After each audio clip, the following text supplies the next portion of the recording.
Rheumatoid arthritis यानी कि गठिया।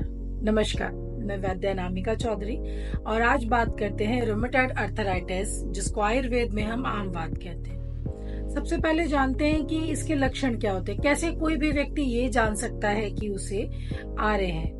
जोड़ों में दर्द होना, सूजन होना, शरीर में अकड़ाहट होना। मुख्यतः ये कब होता है, पेशेंट बोलते हैं जब वो सुबह सो के उठता है तो उसके शरीर में बहुत ज्यादा जकड़ाहट होती है, और जैसे जैसे दिन बढ़ता है या वो कुछ और एक्टिविटीज अब करता है तो वो जकड़ाहट कम हो जाती है। शरीर का टेम्परेचर थोड़ा सा रेज रहना, तो भी पेशेंट ये कंप्लेन करता है कि उसको बुखार जैसा महसूस होता है। बहुत सारे कैटेगराइज ब्लड टेस्ट हैं हमारे पास, जिनसे हम ये कंफर्म कर सकते हैं कि पेशेंट को रूमेटॉइड अर्थराइटिस है कि नहीं, जैसे कि CRP, RA, ESR, ANA, बहुत सारे टेस्ट है। बहुत सारे ऐसे भी पेशेंट जिनका यूरिक एसिड बहुत लंबे समय से रेज है, उन्हें भी ये कन्वर्ट हो जाता है रूमेटॉइड अर्थराइटिस। तो जानते हैं कि ये किस वजह से होता है। इनडाइजेशन, जहाँ पे आपका खाया हुआ भोजन पूर्णतः नहीं पच रहा, और फिर भी क्या होता है, हमारा रूटीन सेट होता है और हम ब्रेकफास्ट कर लेते हैं, लंच कर लेते हैं, शाम में कुछ स्नैक्स ले लेते हैं, रात में डिनर कर लेते हैं। हम ये नहीं सोचते पहले का भोजन हमारा पचा है नहीं पचा है।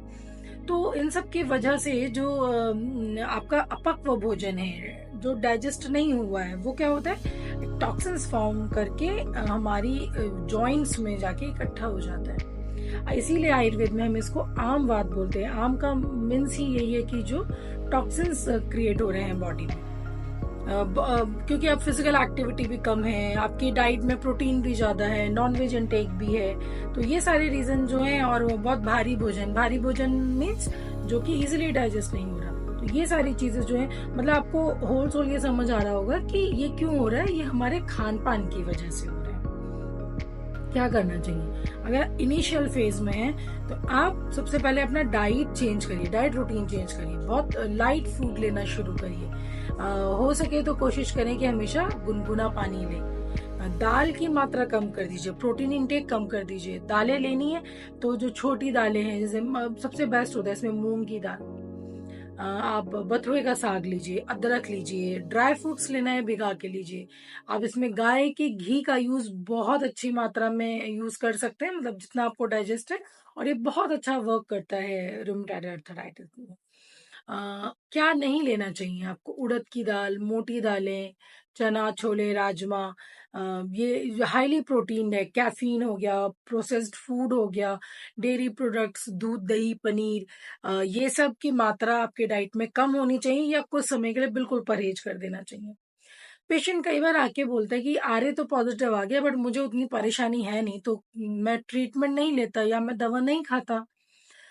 तो एक बात बहुत अच्छी तरह से समझ लीजिए कि अगर आपका आरए पॉजिटिव आ रहा है और आपको थोड़ा बहुत दर्द है, बियरेबल है आपके लिए, ठीक है, बट अगर आप उसको सही टाइम पे ट्रीट नहीं करेंगे तो धीरे धीरे जो जॉइंट्स के सॉफ्ट टेंडन्स हैं, जो वहाँ पे साइनोवियल फ्लूइड है, वो डैमेज होने लगेगा, आपकी बोन डैमेज होने लगेगी, और वो आगे जाके कुछ सालों बाद आपको ये चलने फिरने में और आपके डेली रूटीन वर्क में भी दिक्कत करना शुरू कर देंगे।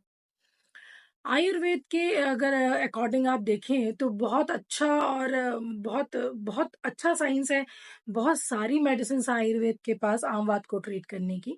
उसमें से कुछ हम यहाँ डिस्कस करते हैं जो हमने अपने मरीजों पे यूज किया और बहुत अच्छा रिजल्ट मिला हमें।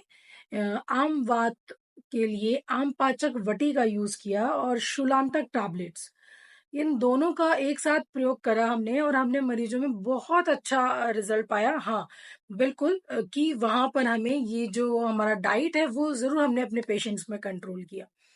तो अगर आप लोग इस चीज से परेशान हैं, तो ये जो दो मेडिसिन आम पाचक वटी और शूलांतक टैबलेट जो मैं आपको बता रही हूँ, निश्चित रूप से आप इसको प्रयोग कर सकते हैं, और अपने आसपास जो भी आयुर्वेदिक केंद्र है वहां पर इसको परचेज कर सकते हैं। अगर आपको कोई दिक्कत होती है तो जो लिंक नीचे दिया गया है उससे ये आप अपने घर पर मंगा सकते हैं, और आपको इससे संबंधित कोई भी प्रश्न हो तो आप हमको पूछ सकते हैं। धन्यवाद।